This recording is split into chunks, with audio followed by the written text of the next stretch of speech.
Do'stlar, Sport telekanalida Sport kuni dasturi davom etar ekan. Ayni damda biz sportchilar oshxonasi sahifasini boshlaymiz. Meni yonimda Akademik eshkak eshi sport turi bo'yicha O'zbekiston terma jamoasi a'zosi, ko'plab turnirlar g'olibasi, jahon regatasi ishtirokchisi, Osiyo chempioni Basima Sattorova turibdilar. Basima, kayfiyatlaringiz qanaqa? Assalomu alaykum. Avvalambor juda ham yaxshi kayfiyatim. Basima, ismingizni kim qo'ygan va ma'nosi qanaqa? Ismim bizda ko'p oila a'zolarimizda qiz bo'lganligi sababli o'g'il bo'lsin degan turkcha ism Basima deb qo'yganlar buvimlar. Va siz sportga juda qiziqqansiz. Bilishimcha, Akademik eshkak eshikdan emas, balki sportga ilk qadamlaringiz kurash yo'nalishidan boshlangan ekan. To'g'ri, 6 yoshimdan beri kurashga qatnaganman, 6 yoshimdan boshlab. Shundan so'ng murabbiyim qiziqtirganligi sababli bu sport turiga o'tganman. Ya'ni Akademik eshkak eshi sportiga sizni murabbiyingiz qiziqtirganlar. Kurash murabbiyingizchi? Kurash murabbiyim juda ham yaxshi. Undan ham juda ko'p Osiyo chempioni bo'lganman, jahon chempioni bo'lganman, ko'plab davlatlarga qatnashganman. Kurashda ham yaxshi natijalar ko'rsatganman. Xafa bo'lmaganmilar kurash murabbiyingiz? Xafa bo'lganlar. Bu Akademik eshkak eshi murabbiyim indamasdan hujjatlarimni olib, bu sport turiga olib o'tganlar. Juda ham xafa bo'lganlar o'shanda. O'zingizchi? O'zim lekin qiziqqanligim sababli uncha xafa bo'lmaganman. Bu sport turiga muhabbat uyg'onganda o'sha boshlanishidan. Lekin juda chiroyli va yoqimli sport turi, to'g'rimi? Ayniqsa o'sha suvda suzayotganingizda muvozanatni saqlash boshqacha kayfiyat beradi, to'g'rimi? Juda ham to'g'ri. Suvni o'zida suzib ketayotgan vaqtingizda ham suvni to'lqinlarini ko'rib, kayfiyatingiz ko'tarilib, mashqni qilayotgan jarayonda ham juda charchoq bo'ladi. Charchoqlarni unutib yorasiz bu manzarani ko'rib. Muvozanatga kelsak, muvozanat juda ham qiyin bu sport turida. Harakat qilib, shu muvozanatni saqlab, trenirovka jarayonida mashqlarni to'g'ri bajarishga harakat qilamiz. Basima, ko'pchilik o'ylaydi, professional sportchilar kurashga boradigan sportchi bo'ladimi? Boshqa qizlar ayniqsa, chunki professional sportda vaqt juda kam bo'ladi. Hamisha o'quv yig'i mashg'ulotlari, musobaqalarda, chet el safarlarda bo'lasizlar. Umuman sport bilan shug'ullangan qizlar oshxonada narsa tayyorlashni bilmaydi deyishadi. Shu fikrga qo'shilasizmi? Yo'q, qo'shilmayman. Har bitta qiz o'zi qiziqadi oshxona sohasi bo'yicha, salatlar pishirish bo'yicha juda ham qiziqadi. Shunchaki tayyorlashga vaqti bo'lmaydi. Ko'proq trenirovka jarayonida bo'lganligi sababli. Shunday ekan azizlar, agar siz professional sportchilarimiz oshxonada unchalik taomlarni pishira olmaydi deb o'ylasangiz, xato qilasiz. Bugun bizga Basima ajoyib salat tayyorlab bermoqchilar.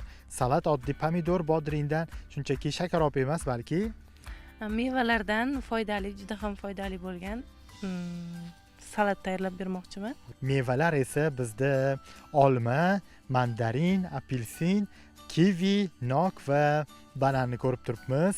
Ushbu mevalar juda ham vitaminlarga boy. Bu vitaminlar juda ham foydali. Ayniqsa sportsmenlar juda ham ko'p meva iste'mol qilish kerak, tabiiy.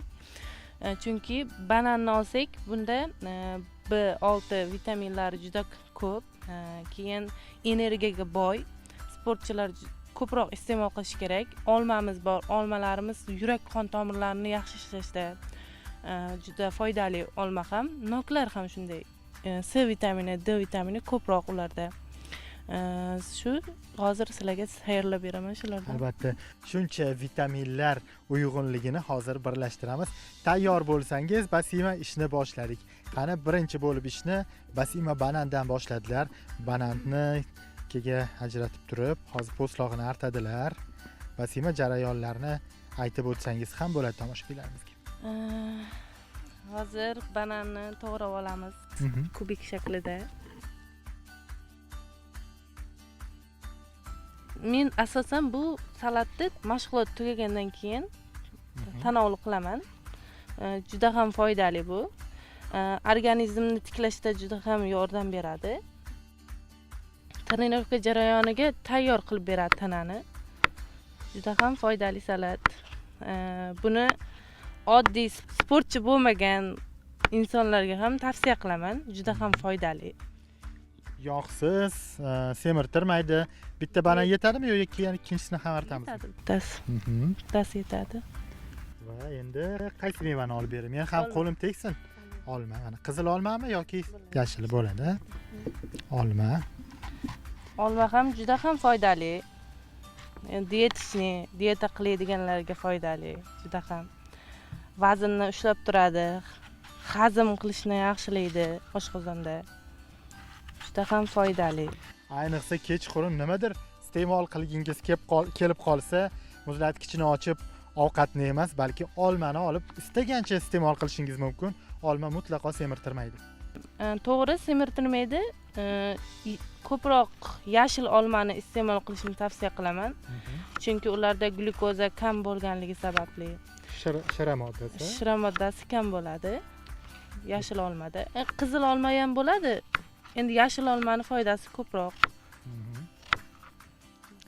Olmalarni juda chiroyli shaklda to'g'rayaptilar. Basima, siz ham gapiryapsiz, ham ma'lumot beryapsiz va shu o'rinda to'xtamasdan qo'lingiz bilan ishni ham bajaryapsiz. Gap bo'lishi mumkin emas.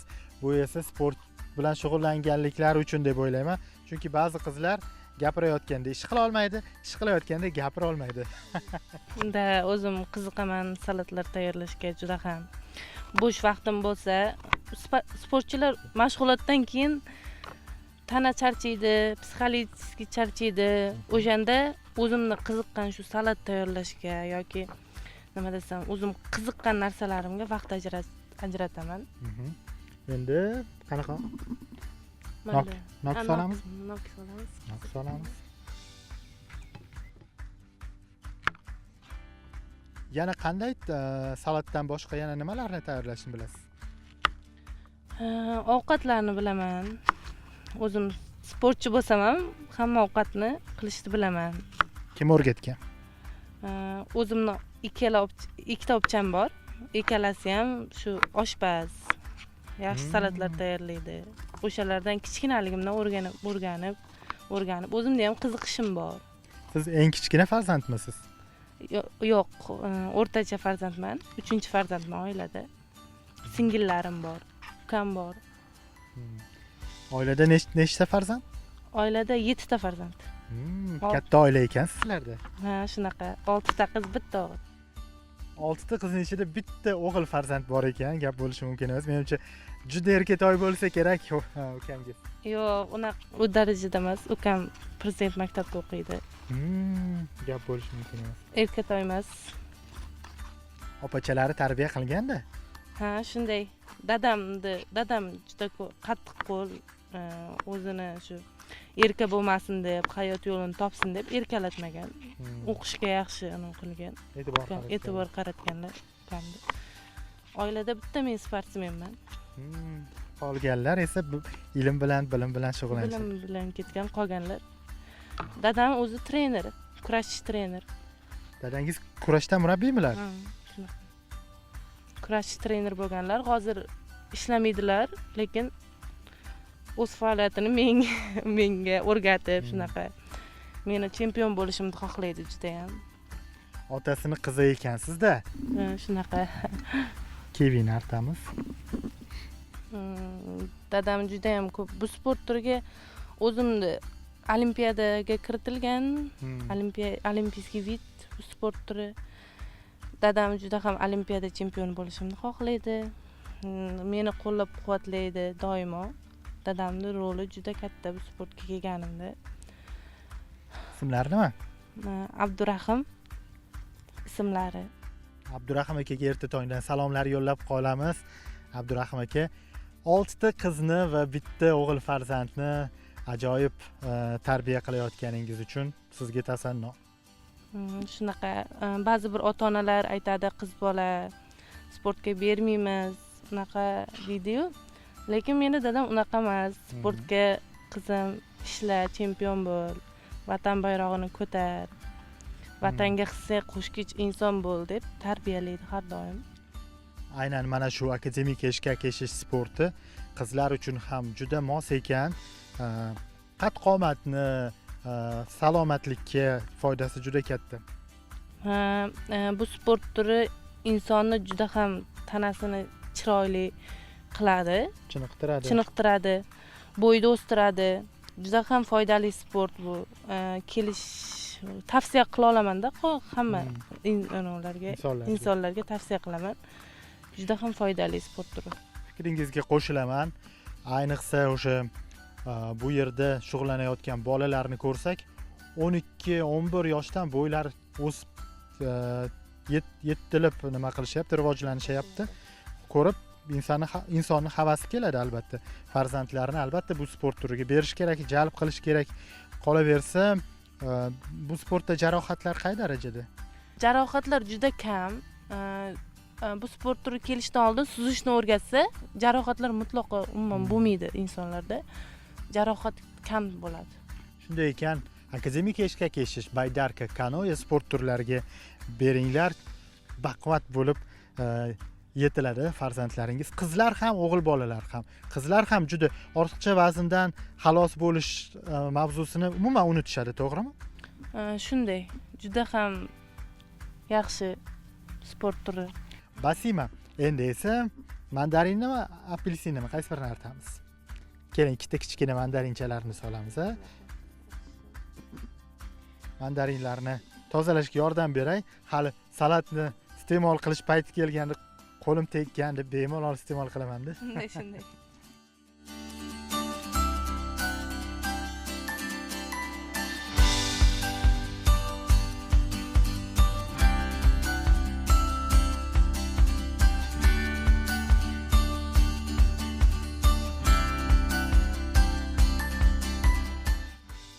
Otamga rahmat aytaman. Shuncha qiz bola bo'lishimga qaramay, sportga berib, e'tibor berib, shu vatanga hissa qo'shadigan inson qilib yaratganiga, tarbiyalaganiga rahmat aytaman.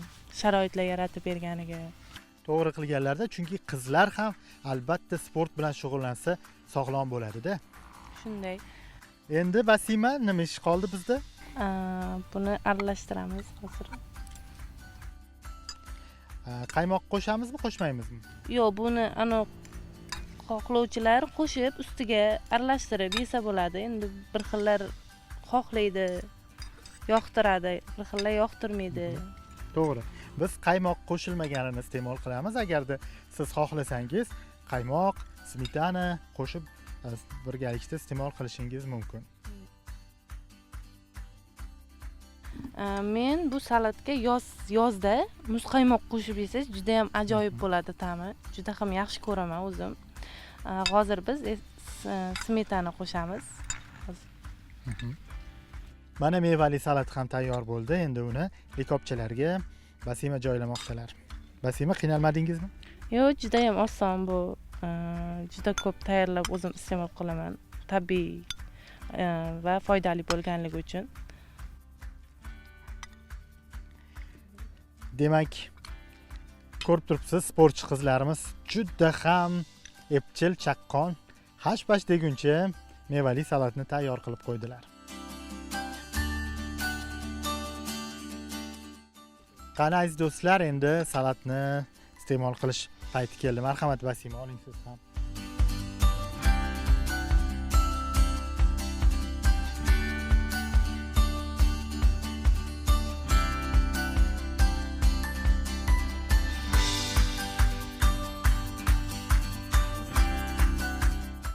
Sizlar ham qilib tatib ko'rishlaringni xohlayman. Juda ham foydali bu sportchi qizlar, bolalarga. Vitaminlarga boy. Ayniqsa dieta qilayotganlar, vazn tashlayotganlarga juda ham foydali narsa bu. Qorinni to'q tutadi, vazn tashlashga yordam beradi. Ajoyib vitaminlarga boy bo'lgan mevali salatni bizga Basima tayyorlab berdilar. Sizga minnatdorchilik bildiramiz va albatta bunday salatlarni tez-tez tayyorlab o'zingiz va oilangiz bilan iste'mol qilib turing. Teletomoshabinlarimizga tilaklaringiz. Shu vatandoshlarimizga sog'lik, omonlik, vatanimiz osmon doimo musaffo bo'lsin. Doimo shu vatanimiz bayrog'ini ko'kka ko'tarib yuraylik. Hamma sportchilarga omad tilayman. Biz bilan suhbatda Akademik kechga kechish sport turi bo'yicha O'zbekiston terma jamoasi a'zosi, ko'plab turnirlar g'olibasi, Osiyo chempioni Basima Sattorova bo'ldilar. Dasturimizni esa ijodkorlarimiz tomonidan tayyorlangan lavha davom ettiradi.